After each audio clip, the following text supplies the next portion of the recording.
नमस्कार मंडळी, आज आपण आंबट चुक्याची भाजी करणार आहे। आंबट चुक्याची एक जुडी घेतली आहे, 3 चम्मच मसूरची डाळ घेतली आहे आणि 7-8 हिरवी मिरची घेतली आहे। आता आपण आंबट चुका स्वच्छ निवडून घेतला आहे। आता आपण त्याला बारीक कट करून घेणार आहोत।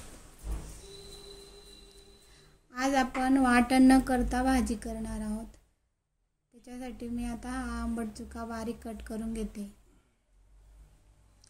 आंबट चुका कट झाला, आता आपण मिरच्या बारीक कट करून घेऊ।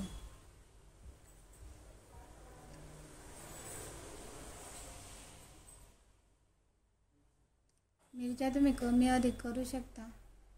मी तिखट आहे म्हणून मी 7-8 घेतले आहे। आता मी कुकरमध्ये 2 ग्लास पाणी गरम करायला ठेवलं आहे। पाणी गरम झालं, आता आपण याच्यात आंबट चुका, मिरच्या आणि मसूरची डाळ हे सर्व आपण पाण्यात टाकून घेणार आहोत।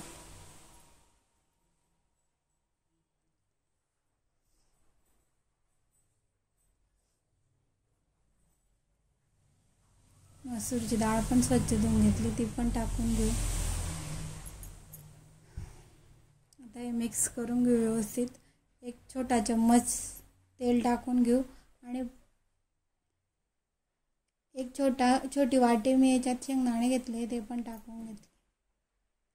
शेंगदाणे ही आपण डाळीसोबत छान शिजले जातात।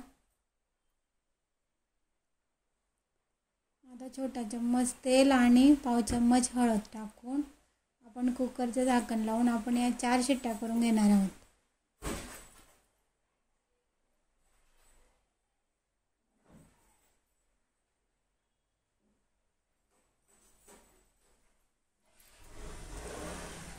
चार शिट्ट्या झाल्या। आता आपला कुकर गार झाला आहे, बघू शकता तुम्ही आपली भाजी छान शिजली आहे।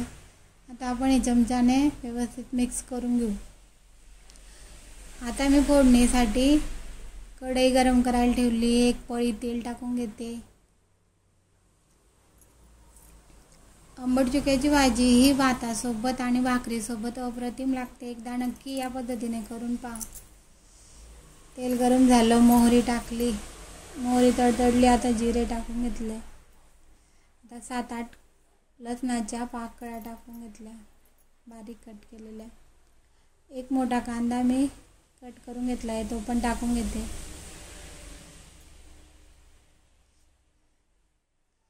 आपण याच्यात टोमॅटो वापरला नाही, कारण आपण आंबट चुक्याची भाजी आंबटच असते म्हणून आपल्याला टोमॅटो वापरायचं गरजच नाही याच्यात, म्हणून मी टोमॅटो टाकलेला नाही।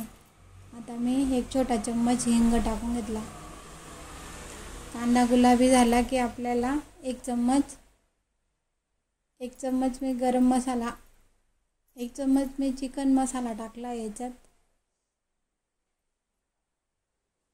आणि आपली शिजलेली डाळ टाकून घ्यायची। पाणी कमी अधिक करू शकता तुम्ही। चवीनुसार मीठ टाकून घेऊ आणि आपली भाजी 5-6 मिनटं मंद आचेवर शिजू देऊ। तयार आहे आपली भाजी। तर एकदा या पद्धतीने नक्की करून पहा। वाटण करायची अजिबात गरज नाही, न वाटण करता